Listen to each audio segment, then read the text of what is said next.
So I thought I'd start this episode out by saying a couple of things I'm thankful for.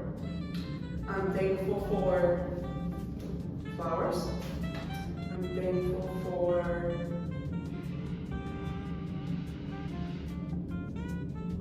dinner parties and friends and family and all those things that come to the dinner party.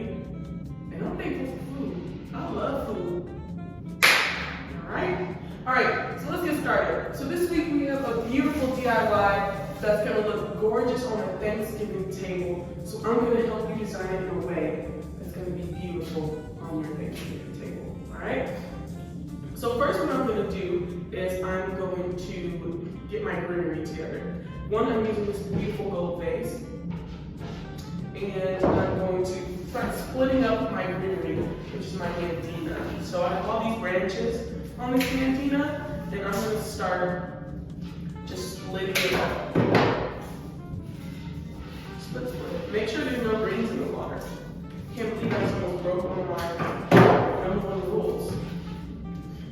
By the way, if you hear any construction next door, it's because there's construction happening in the room next door. So, that's why.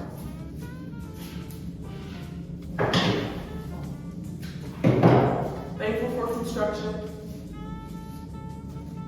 Thankful for new beginnings. Thankful to be making it into this new year. My nose is a little stuffed, but you know, I'll still say relatively healthy.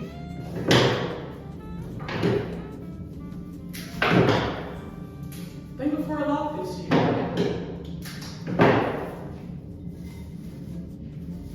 All right, I'm gonna get some hardier pieces in here so I can really make my mechanics stand up well. And I'm this bowl isn't really made for Low and Lush, but I'm gonna go for a Low and Lush look.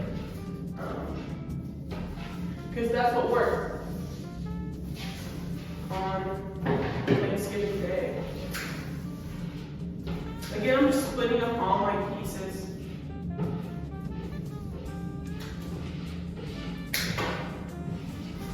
Getting my mechanics going good. I might stick a couple sticks in there. You know, my steak trick that I make out all the time. Using sticks that don't have anything on them, but just using that for mechanics. So I got some heavy roses going in here. All right, next I'm gonna start with my linears, because my linears help map out how I want my arrangement to be.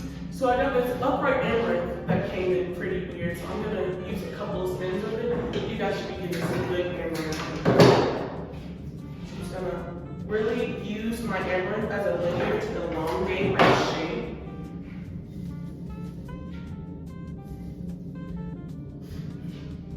Gorgeous. And now I'm going to use my Solidago. This is bronze Solidago. It's absolutely beautiful. And we're going to use that to also elongate my shape. So I'm going to cut it in half. I'm going to use all of it. I'm going to use some of these beautiful colors as like an accent in the front. Take some of these little bits and pieces off. I'll probably use those later. And I'm going to keep this one a little bit more that way. Yeah.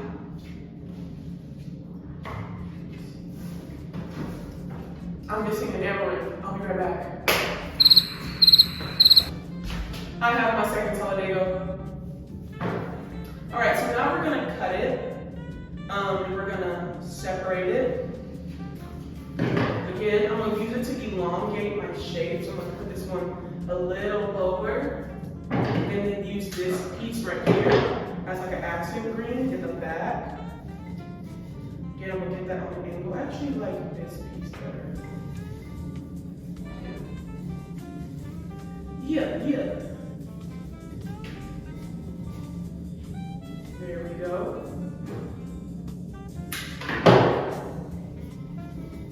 This Solidago has been treated and dyed, so it's like a beautiful bronzy color. Solidago traditionally comes in that bright yellow, but for this palette, it's gonna be gorgeous. So now I'm gonna go in with I'm gonna go in with these because they're a little bigger. These are red rover chrysanthemums. Say it with me. Red, rowan, or chrysanthemums. They're absolutely gorgeous. They have this yellow tone in it. They're burgundy, they're yellow, a touch. They kind of look orange in some spots. Just gorgeous. And again, I'm doing Low and Lush, so I want to make sure that my mums are a little lower. And then also that since there's going to be on a dinner table, people are going to be looking at it from both sides. So I really want to elongate my shape, make sure people can see over it, but then also it looks beautiful from both sides. So I'm going to put this one a little lower also in the back, but just like on the opposite side as well. Because remember, we don't want one group of people having just a horrible viewpoint of your arrangement. We're going to make sure that it looks beautiful from all angles. All right, so now I'm going to go in with some of these. These are my pom-poms. And I am going to split this up. I'm going to take off any of these leaves that look crazy. And then I'm just going to use them as little details throughout my entire arrangement. Maybe have some sticking out a little more that helps elongate my shape on both sides. Maybe sticking a few a little deeper so it hides my mechanics. Using them for all the reasons.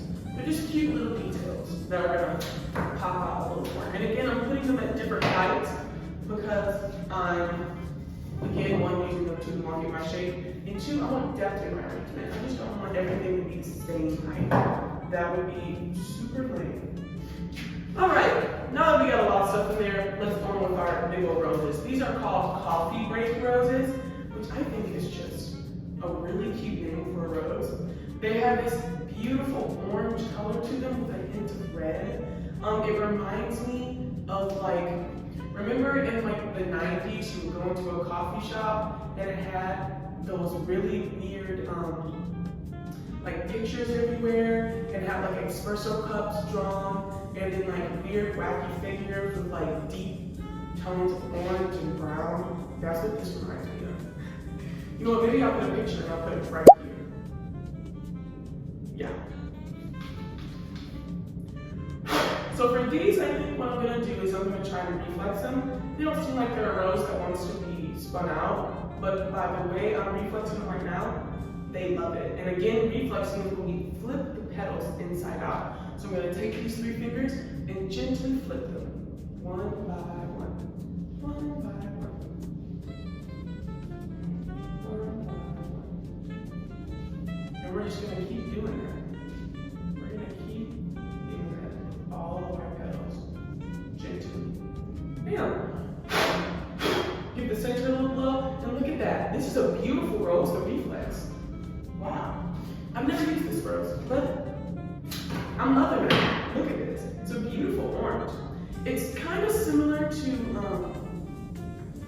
these are orange rose we use a lot in floristry. I'm trying to think of the name, it'll come to me. But it kind of reminds me of that. But it's a little more deeper orange, and it's a little more red than that, the one I'm thinking of. All right, so for my first one, I'm gonna put it, let me make sure I like that, right there in front. Beautiful. For my second one, I think I'm going to, pull out my red roller, make sure it's front to center, and beautiful. Pull out my greens, make sure my greens look good. And then for my second rose, I think I'm going to put it right here in the middle, but a little lower, so I get that Low and Lush look. But then I'm going to get my favorite Low and Lush look, where it kind of looks like a U. It's deep in the center, and then kind of spurts out. So we're going to go for that look. So this one, I'm going to cut a little shorter. Make sure I like the look of that for that rose. There we go.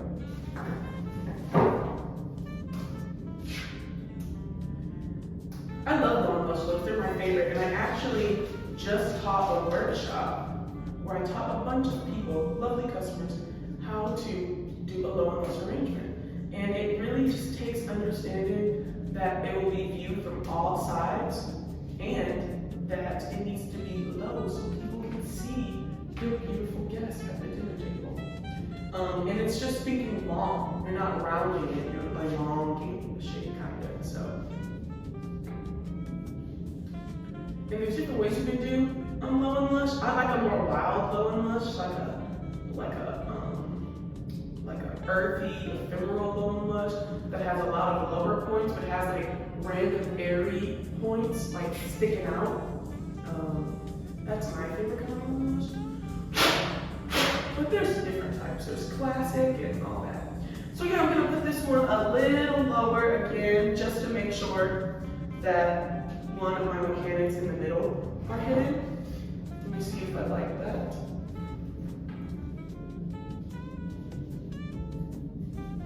I'm gonna keep it up a little higher, just because I don't want it to get lost.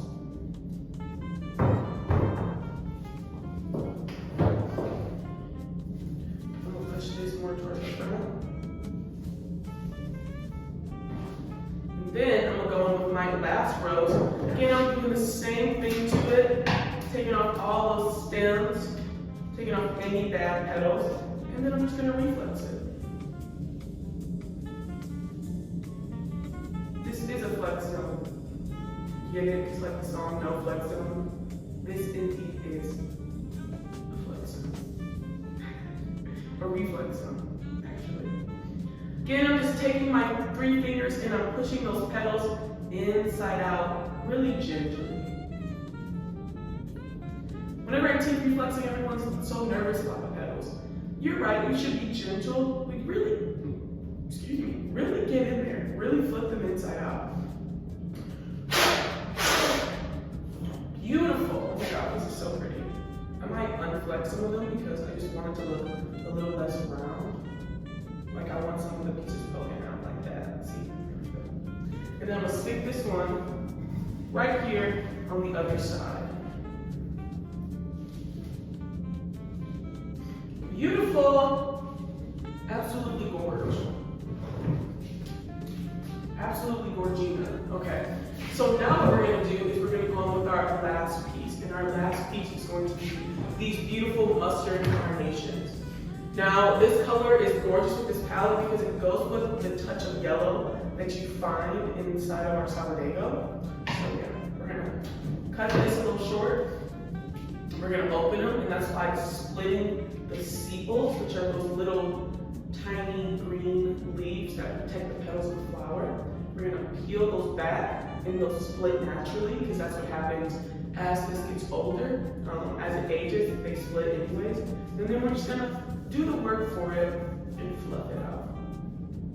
And for this one, I think I'm gonna put right here. Beautiful.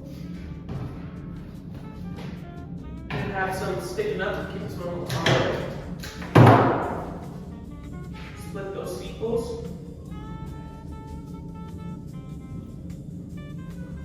Fluff it out. Bam. And then we'll do one more in the middle.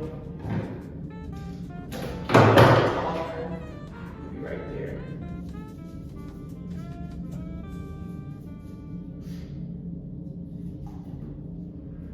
All right.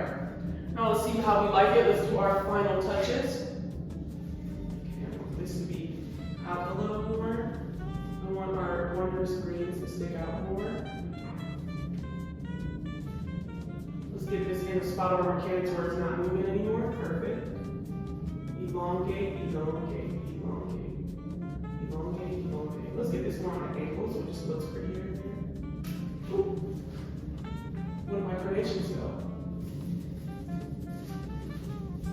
Get that in a little deeper.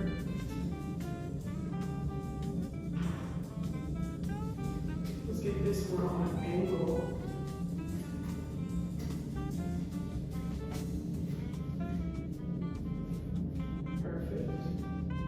Let's pull some stuff out.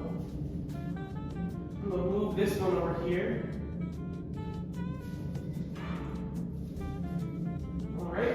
And then also what I'm going to do, so I can get an even better angle, so I'm going to take this out. I'm going to cut it a little shorter, just so I can really get that angle I want. There we go. I keep saying it, but elongate, elongate, elongate. Elongate, elongate, elongate.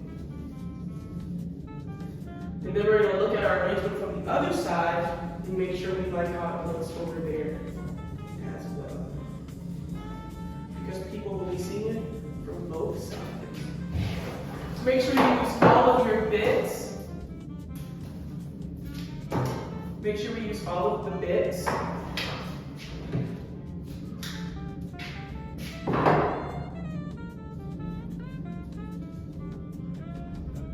Of your moms. No one piece is left behind. And then I'm also going to use some of these little bits of solid Dago I have as well. Because again, no little stems left behind. Of course, I'm cleaning off the greens where I need it, but no little bits left behind.